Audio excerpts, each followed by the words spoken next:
Hey everybody, it's Rob here at etrailer.com. Today we're going to be taking a look at the CURT Class 3 Custom Fit Trailer Hitch Receiver on our 2020 Subaru Ascent. Now I know everybody wants to see what the hitch looks like, but if you stick around to the end of the video, we are going to go over how to install it. Now, believe it or not, our hitch is actually in place now, and that's one of my favorite things about the hitch, is when we're not using it, it's not going to change any outward appearance of our Subaru. But when we do want to use it, we can remove the two push pins at the bottom of this panel, and then this panel is actually removable, so we can get access to our hitch, and it's high enough that we're not losing any kind of ground clearance.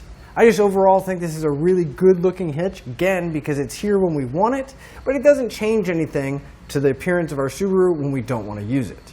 Now my other favorite part is the fact that it's a Class 3 hitch, which means that it's going to give us that 2" by 2" receiver tube opening, so we're going to have the widest variety of options that it comes to accessories that we can mount up.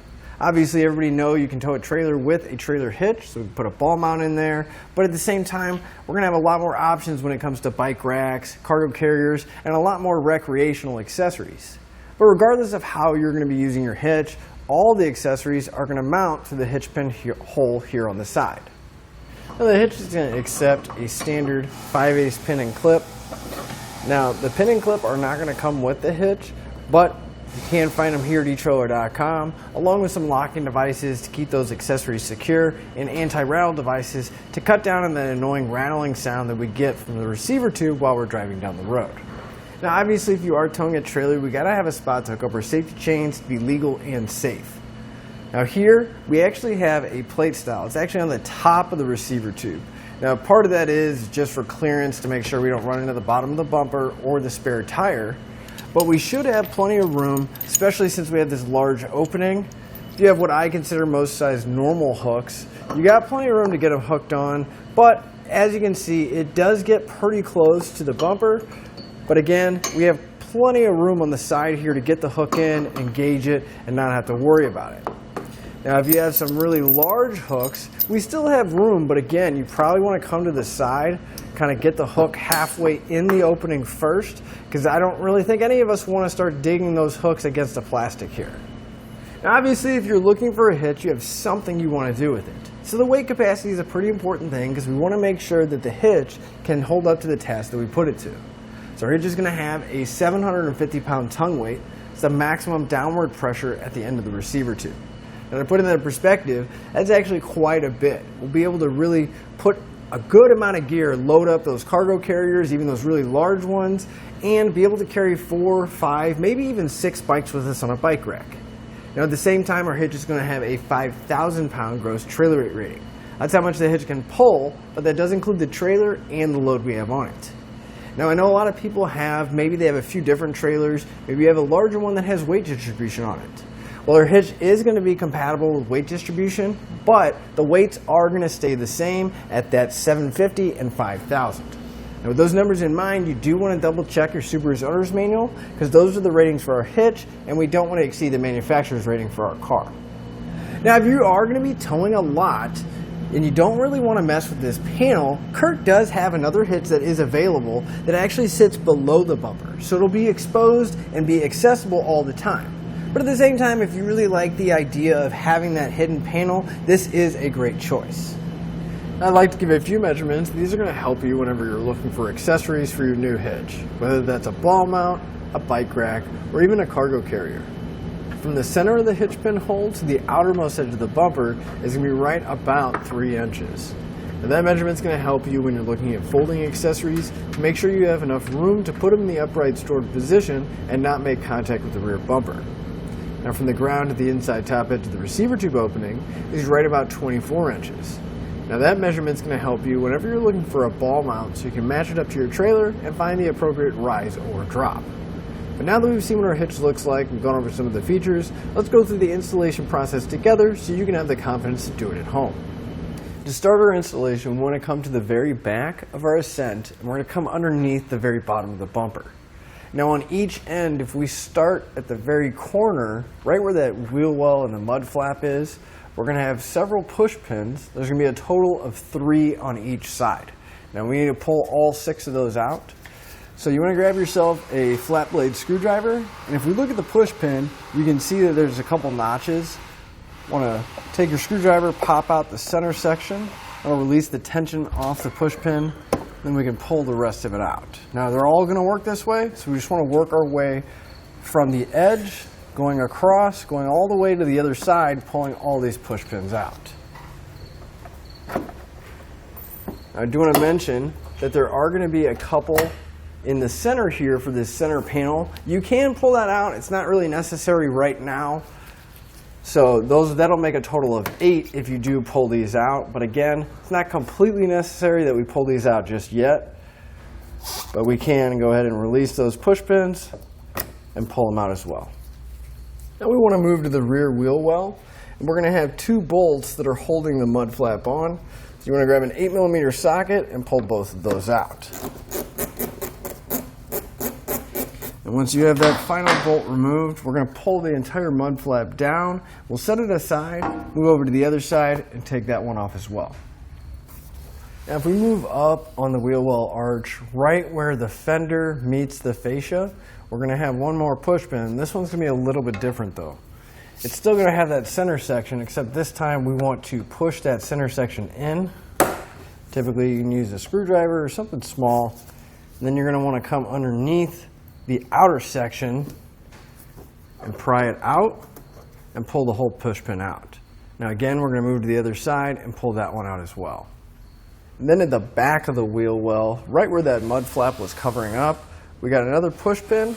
This is going to be like all the other ones with the outer section where we want to come in, pop out the center, and then pull the rest of the push pin out. And there will be one on both sides, so we'll move over there, pull that one out as well. Sometimes they do get stuck in between the panels, so you do want to make sure you can get that push pin out all the way and it doesn't get stuck or damaged. So at this point we want to open up the rear hatch, and on each side we're going to have these plastic panels that are just inside of the taillight. You should be able to just reach on top, grab your finger. There's just a couple clips that are holding it in, so you just want to gently pull away and then lift up, and that panel will come out. Now here at the bottom we're going to have a bolt that's holding the fascia to the body. So we're going to grab a 10mm socket and pull that out. Now we're going to have that same panel and bolt on the other side, so we'll move over there and take those out too.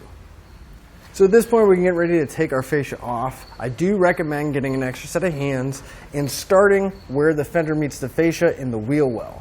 Now when you are breaking it loose, you don't want to pull too far away because you may have some sensors and some wires that are connected.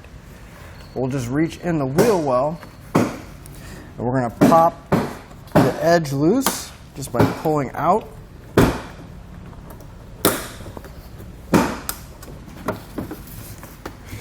And once you get to about this area, it may help if you kind of go underneath and work the fascia loose.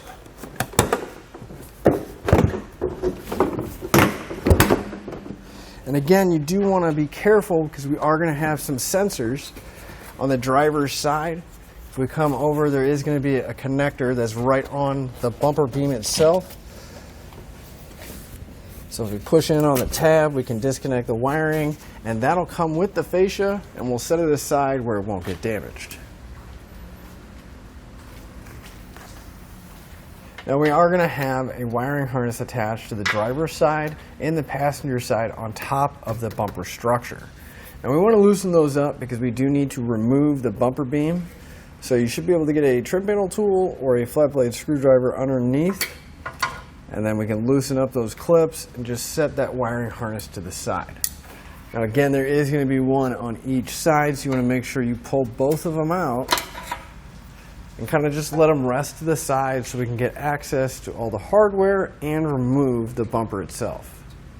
So we're going to have a total of 3 bolts, 1 on top, 2 on the bottom, and then 1 nut that's on each side that's holding the bumper in place.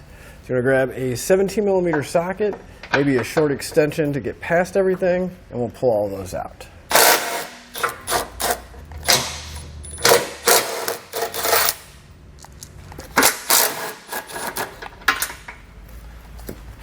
Now the bumper should rest on those studs. You shouldn't have to worry about it falling too much, but it's not a bad idea to just kind of keep your hand there. Once all the hardware is removed, kind of want to work that bumper up and down a little bit. And then we can pull it off and set it aside, and this is not going to get reinstalled. So now that the bumper's out of the way, you will notice there's a little tab. That's the main reason why we had to work it up and down to get it off. But this is going to interfere with our hitch sitting nice and flat. So we want to take a hammer and we want to flatten this tab out, or so it's a little bit further inside the opening.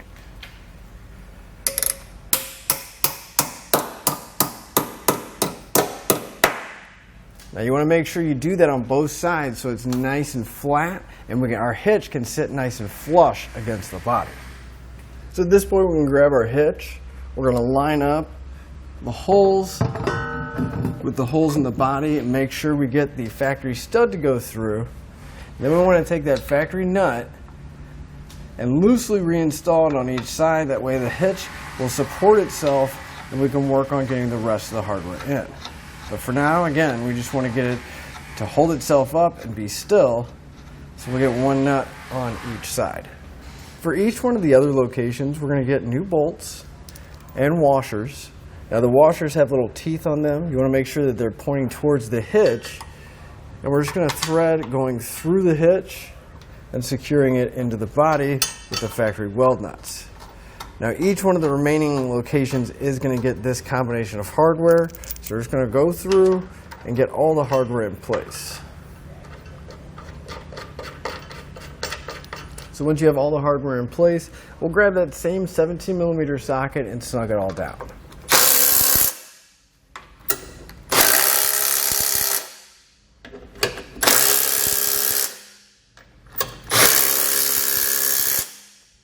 Then we can come back with a torque wrench, and we're going to torque all of our hardware down to the specified amount in the instructions.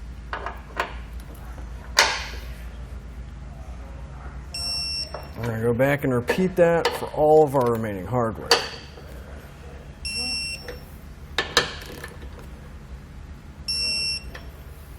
Now for our wiring harness, if we look at the top of our hitch, we actually have two holes that are in that section, kind of replacing where that bumper beam was.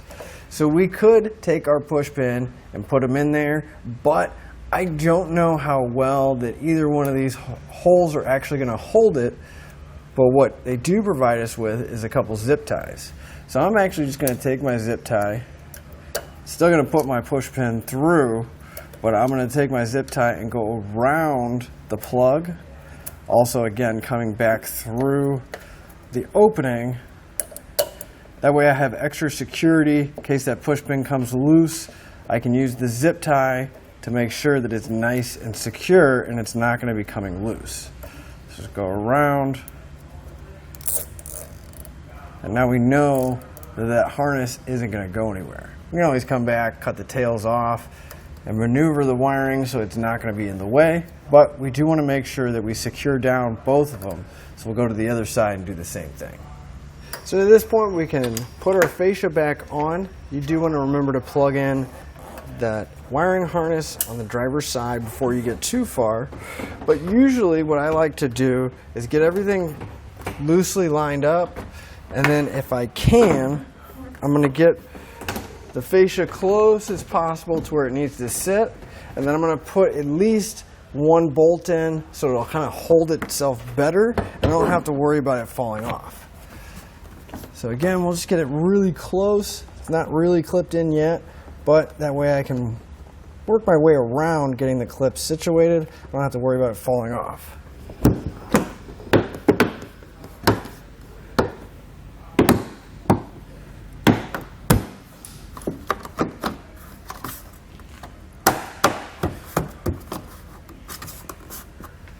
So once you have your fascia back on, all those fasteners are back in place. If you didn't already, you can go ahead and remove the two push pins on the corners of this center panel. You're going to want to grab the bottom and pull outward. Then we can slide it away, and that'll give us access to our hitch whenever we do want to use it. But that'll finish up your installation and your look at the CURT Class 3 Custom Fit Trailer Hitch Receiver on our 2020 Subaru Ascent.